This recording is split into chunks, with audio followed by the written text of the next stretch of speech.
আসসালামু আলাইকুম ওরহমতুল্লাহি তাআলা ওয়া বারাকাতুহু। সুপ্রিয় সকল জ্ঞান পিপাসু ছাত্রছাত্রী, দূরে কাছে যে যেখান থেকে দেখছেন, বিশেষ করে শিকলবাহা ওহদিয়া ফাজিল ডিগ্রি মাদ্রাসার 2025 দাখিল পরীক্ষার্থী সকল ছাত্রছাত্রীদেরকে জানাই আন্তরিক শুভেচ্ছা ও অভিনন্দন।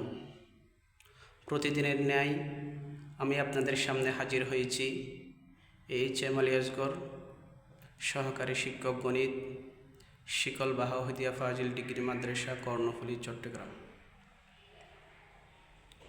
সর্বপ্রথম মহান আল্লাহ রব্বুল আলমিনের দরবারে লাখ কোটি শুকর আদায় করছি যে মহান আল্লাহ রব্বুল আলমিন আমাকে সুস্থ সবল রেখে প্রতিদিনের ন্যায় আপনাদের সামনে কিছু গাণিতিক সমস্যা নিয়ে কথা বলার তৌফিক দান করেছেন।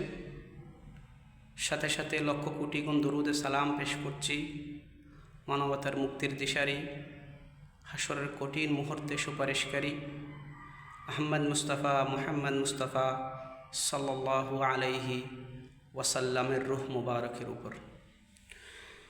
আজকে আমি আপনাদের সামনে উপস্থিত হয়েছি দাখিল ও সমমানের পরীক্ষার্থী 2025 আপনাদের উদ্দেশ্যে। আমরা আমাদের নির্বাচনী পরীক্ষা শেষ হয়েছে, কিছু জায়গায় এখনও চলছে, আগামী কয়েকদিনের মধ্যে হয়তো শেষ হবে। আমরা নির্বাচনী পরীক্ষার পরবর্তী সময়ে আমরা 2025 দাখিল ও সমমানের পরীক্ষার জন্য প্রিপারেশন নিব ইনশাআল্লাহ। আমার এই অনলাইন প্রোগ্রামটা বিশেষ করে যারা গণিতের মধ্যে অতি দুর্বল, যাদের গণিত দেখলে, গাণিতিক সমস্যা দেখলে ভয় লাগে, অনেক ছাত্রছাত্রী এই গণিত সমস্যা নিয়ে মারাত্মকভাবে মানসিকভাবে টেনশনে থাকেন, ওই সমস্ত ছাত্রছাত্রীদের জন্য বিশেষ করে আমার এই ক্লাস। আমি সকল ছাত্রছাত্রীদের উদ্দেশ্যে একটা কথাই বলবো, আমি যে বিষয়গুলো নিয়ে এখানে আলোচনা করব, সেই বিষয়গুলা, সেই গাণিতিক সমস্যাগুলা আমি আপনাদেরকে এমনভাবে তৈরি করে দিব, যদি আপনারা ঠিক সময়ে প্রতিদিন প্রতি ক্লাস রেগুলারলি যদি ধারাবাহিকভাবে আমার ক্লাসগুলো ফলো করেন, আমার ক্লাসগুলো আপনি চর্চা করেন, আমি আপনাকে অতটুকুই গ্যারান্টি দিয়ে বলতে পারি, আপনি অন্তত কখনো গণিতে ফেল করতে পারেন না, গণিতে কখনো আপনি খারাপ করতে পারেন না। আমি সর্বপ্রথম সকল দুর্বল ছাত্রছাত্রীদেরকে বলবো, আপনারা রেগুলার আমার ক্লাসগুলো ফলো করেন, আমার ক্লাসগুলো চর্চা করেন। ইনশাআল্লাহ আমি আপনাদেরকে বলতে পারি, 100% গ্যারান্টি দিয়ে বলতে পারি, যদি আপনারা চেষ্টা করেন আল্লাহ আপনাদেরকে সফল কাম করবে, সে আশায় ব্যক্ত করি। আমি এমন কিছু গাণিতিক সমস্যা নিয়ে আলোচনা করব, যে গাণিতিক সমস্যাগুলা 100% আপনার পরীক্ষায় আসবে। আপনি ধরে নিতে পারেন এটা প্রশ্নপত্র আউট হয়ে গেছে। এমন কিছু বিষয় নিয়ে, এমন কিছু গাণিতিক সমস্যা নিয়ে আমি আপনাদের সামনে আজকে আলোচনা করব। তার মধ্যে আমি সর্বপ্রথম 2025 দাখিল পরীক্ষার্থী ও সমমানের সকল ছাত্রছাত্রীদের উদ্দেশ্যে আমি নিয়ে আসছি 17 অধ্যায়। এই 17 অধ্যায়ের মধ্যে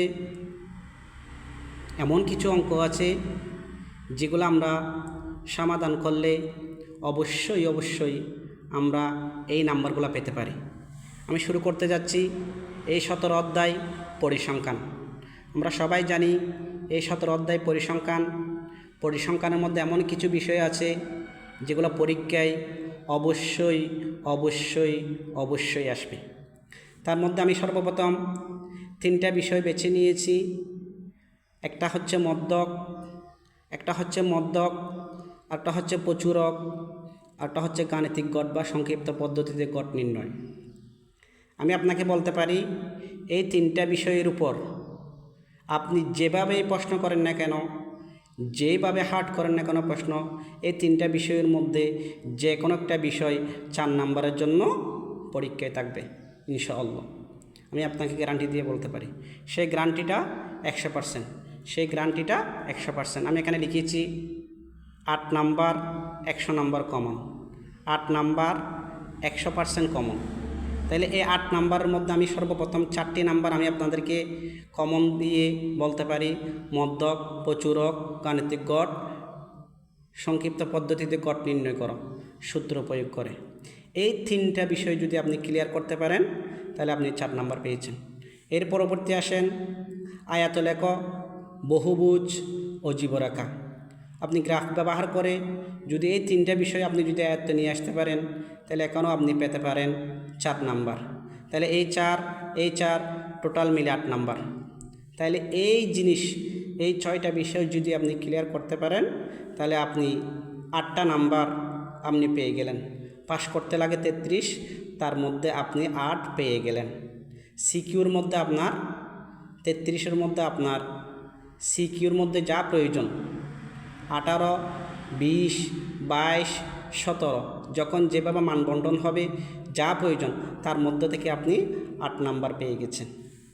তাইলে আসেন এই 8 নাম্বারের মধ্যে আমরা সর্বপ্রথম এই মদ্যক নিয়ে আমি আজকে আলোচনা করব। আমার আলোচনার বিষয় 1 নম্বর প্রশ্নের বিস্তারিত আলোচনা। সে 1 নম্বর প্রশ্নটা হচ্ছে মদ্যক নির্ণয় করো সূত্র প্রয়োগ করে। তাহলে এই মদ্যক নির্ণয়ের জন্য আমাদের সর্বপ্রথম আমাদের সূত্রটা জানতে হবে, মদ্যক নির্ণয়ের সূত্র। তাহলে মদ্যক নির্ণয়ের সূত্রটা হচ্ছে L plus n/2 minus FC into H/FM। তাহলে এখানে L সমান হচ্ছে মদ্যক শ্রেণীর নিম্ন সীমা, n সমান হচ্ছে মোট গণসংখ্যা, FC সমান হচ্ছে মদ্যক শ্রেণীর পূর্ববর্তী ক্রমযোজিত গণসংখ্যা, FM হচ্ছে মদ্যক শ্রেণীর গণসংখ্যা, H হচ্ছে শ্রেণী ব্যবধান অথবা শ্রেণী পার্থক্য অথবা শ্রেণী ব্যাপ্তি, আপনি যে কোনো একটা নামে উল্লেখ করতে পারেন। তাহলে আমি প্রথমে মদ্যক নির্ণয়ের সূত্রটা আপনাদের সামনে আলোচনা করলাম। এরপর আমরা আসব মদ্যক ও প্রচুরক নির্ণয়ের জন্য প্রয়োজনীয় সারণী। তাহলে আমরা এই জিনিসটার উপর আমি মদ্যক নির্ণয় করব। একটা এখানে ছক দেওয়া আছে, একটা সারণী আমি তৈরি করে দিয়েছি। সেই সারণীর মধ্য থেকে আমরা মদ্যক কেমনে বের করে, তাহলে একই সারণী থেকে আমরা মদ্যকে বের করতে পারবো, আমরা প্রচুরকও বের করতে পারবো সূত্র প্রয়োগ করে। যদি ছক তৈরি করা থাকে ভালো কথা, যদি ছক তৈরি করা না থাকে তাহলে আমাদের ছক তৈরি করে আমাদের মদ্যক নির্ণয় করতে হবে সূত্র প্রয়োগ করে। তাহলে আমি একটা জিনিস এখানে নোট লিখেছি, এই ছক ব্যবহার করে আমরা মদ্যক নির্ণয় করব। ছক বা দ্বারা ভিন্ন হতে পারে, কিন্তু গাণিতিক সমস্যা সমাধানের ক্ষেত্রে নিয়ম একই থাকবে, সেটাই মনে রাখবে। তাহলে আমাদের মনে রাখতে হবে গাণিতিক সমস্যা করার জন্য একই নিয়মটা ফলো হবে, দ্বারা ভিন্ন হতে পারে। এখন আমরা এই জিনিস থেকে, এই ছক থেকে আমরা মদ্যক নির্ণয় করে আপনাদের সামনে দেখাবো। এখন আমাদের মদ্যক নির্ণয়ের সূত্রটা আমি লিখলাম। লিখার পর এখানে L এর মান কোনটা, মদ্যক শ্রেণী যেটা, এখানে মদ্যক শ্রেণী হচ্ছে আপনার 22, সর্বোচ্চ গণসংখ্যা যেটা সেটা আমরা মদ্যক শ্রেণী হিসাবে চিহ্নিত করলাম। অথবা এখানে 1, 2, 3, 4, 5, 6, 7 7টি কলামের মধ্যে মাঝামাঝি যে কলামটা আছে সেটাকে আমরা মদ্যক শ্রেণী হিসাবে বিবেচনা করলাম। তাহলে এই মদ্যক শ্রেণীর মধ্যে আমাদের L সমান হচ্ছে, আমরা জানি ওখানে লিখেছি আমরা L সমান হচ্ছে মদ্যক শ্রেণীর নিম্ন সীমা। তাহলে এই মদ্যক শ্রেণী কোনটা, এখানে এই মদ্যক শ্রেণী হচ্ছে এটা, এই মদ্যক শ্রেণীর নিম্ন সীমা কোনটা, এখানে একটা উচ্চ সীমা একটা নিম্ন সীমা, এই নিম্ন সীমা হচ্ছে L। আর এখানে n সমান 49, সবগুলা গণসংখ্যার যোগফল হচ্ছে n, সবগুলা গণসংখ্যার যোগফল হচ্ছে n, মোট গণসংখ্যা। তাহলে n সমান আমরা কত লিখেছি? 49। এফসি মানে হচ্ছে মধ্যক শ্রেণীর পূর্ববর্তী ক্রমযোজিত গণসংখ্যা। যেটা আমরা মধ্যক শ্রেণী ধরেছি সেটার পূর্ববর্তী গণসংখ্যা না, সেটার পূর্ববর্তী ক্রমযোজিত গণসংখ্যা। মধ্যক শ্রেণী আমরা যেটা ধরেছি সেটা বরাবর যেটা আসে সেটা নয়, সেটার পূর্ববর্তী আগেরটা গণসংখ্যা নয়, ক্রমযোজিত গণসংখ্যা। তাহলে আমি আপনাকে এখানে চিহ্নিত করে দেখাচ্ছি। এফসি মানে হচ্ছে মধ্যক শ্রেণীর পূর্ববর্তী ক্রমযোজিত গণসংখ্যা। এফএম মানে হচ্ছে মধ্যক শ্রেণীর গণসংখ্যা, মধ্যক শ্রেণীর যে লেন আমরা ধরেছি মধ্যক শ্রেণীর গণসংখ্যা যেটা আছে সেটাই হচ্ছে এফএম। এইচ মানে হচ্ছে 5। এইচ মানে 5 বলতে এখানে আমরা বুঝি এখানে শ্রেণী ব্যবধানের মধ্যে যত পার্থক্য থাকবে সেটাই হচ্ছে শ্রেণী ব্যবধান বা শ্রেণী পার্থক্য। এখন আমরা মান বসি, ক্যালকুলেশন করলে আমাদের অঙ্কটা সমাধান হয়ে যাবে। তাহলে আমরা এল এর মান বসিয়েছি, এন এর মান বসিয়েছি, এফসি এর মান বসিয়েছি, এইচ এর মান বসিয়েছি, এফ এম এর মান বসিয়েছি। বসার পর আমরা ক্যালকুলেশন করব। 60 যেরকম আছে সেরকম বসিয়েছি। আমি 50কে 2 দ্বারা ভাগ দিলে 24.5 পাই, বিয়োগ 15।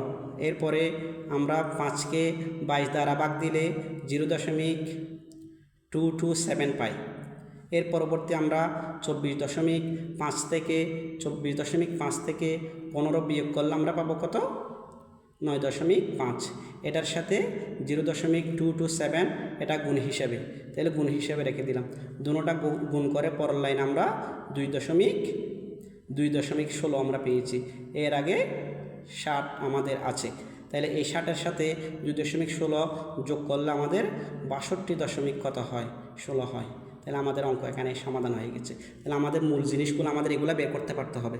এল এর মান কত, এন এর মান কত, এফসি এর মান কত, এফ এম এর মান কত, এইচ এর মান কত, সেটা যদি আমরা জানতে পারি মানগুলো বসিয়ে ক্যালকুলেশন করা একেবারেই সহজ, একেবারেই আপনার জন্য জলবাতের মতো হয়ে যাবে ইনশাআল্লাহ। তাইলে আমি আপনাদের সামনে উদারত আহ্বান জানাবো, আপনাদের কাছে উদারত আহ্বান জানাবো, আপনারা একটা অঙ্ক মদ্যক সূত্র প্রয়োগ করে মদ্যক নির্ণয় করা একটা, যেমন সবগুলো অঙ্ক আপনি গাইডে বলেন, সাজেশনে বলেন, আপনার টেস্ট পেপারে বলেন, যত অঙ্ক আছে মদ্যক সূত্র প্রয়োগ করে মদ্যক নির্ণয় করো, এই একই নিয়ম ফলো করে আপনি করতে পারেন। সবাইকে এই জিনিসটা ভালো করে দেখার জন্য, বোঝার জন্য, একটা করে সবগুলো অঙ্ক পারার জন্য, যোগ্যতা অর্জন করার জন্য, ওভাবে মনোযোগ সহকারে দেখার জন্য আহ্বান জানিয়ে আজকে আমার সংক্ষিপ্ত ক্লাস এখানে শেষ করি এবং সকলকে বেশি বেশি করে শেয়ার করার অনুরোধ জানিয়ে, সবাইকে দেখার সুযোগ করে দেওয়ার জন্য অনুরোধ জানিয়ে, সবার সুস্বাস্থ্য কামনা করে, সকলের দীর্ঘায়ু কামনা করে, আমার জন্য দোয়া কামনা করে আজকের ক্লাস এখানে সমাপ্তি করলাম। ওয়া আখিরু দাওয়ানা আনিল হামদুলিল্লাহি রাব্বিল আলামিন। আসসালামু আলাইকুম।